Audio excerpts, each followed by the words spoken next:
All right, today we will be covering lesson 20-1 on Pythagorean theorem.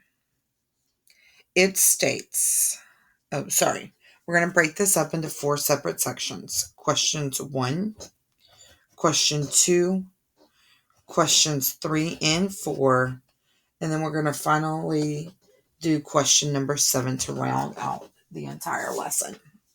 Let's start by looking at the introduction to question 1. It states, Sarah owns an online company that manufactures custom kites. Her customers go to her website and design their own kites. Then Sarah's company builds them.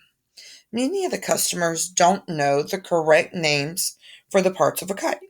Sarah is creating a web page to educate them so they can communicate better with Sarah and her staff. Because many kites include right triangles, the Pythagorean theorem is useful in analyzing the dimensions of a kite. And it states off to the side that the Pythagorean theorem in any right triangle is the square of the length of the hypotenuse is equal to the sum of the squares of the lengths of the legs.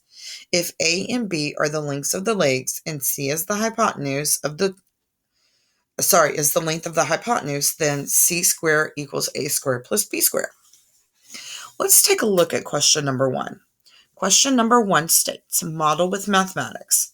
The simplest kite is the diamond kite shown.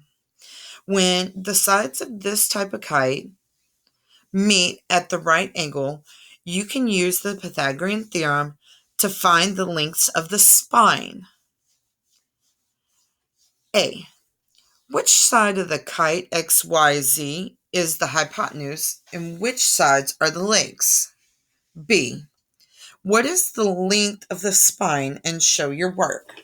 For this particular question, I want you to take about 4 minutes time to answer all of question number 1. Go ahead and pause your video now.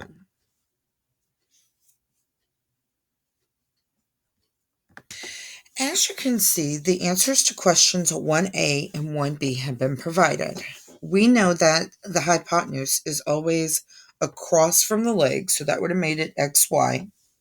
And the leg, it was always across from the right angle. And the legs are the 2 segments that are touching the right angle, which would have made those ZX and ZY. Now, it does say that the Pythagorean theorem is C squared equals A squared plus B squared, where A and B are your legs and C is your hypotenuse. So I said, well, I'm looking for XY, or the spine. So XY squared has to equal 12 squared, because that's one of the legs, plus 35 squared, which is the other leg. And then I did the math work behind it. 144 plus 1225, that gave me 1369. Take the square root of that, you get 37 inches for the length of the spine. On to the next set of questions.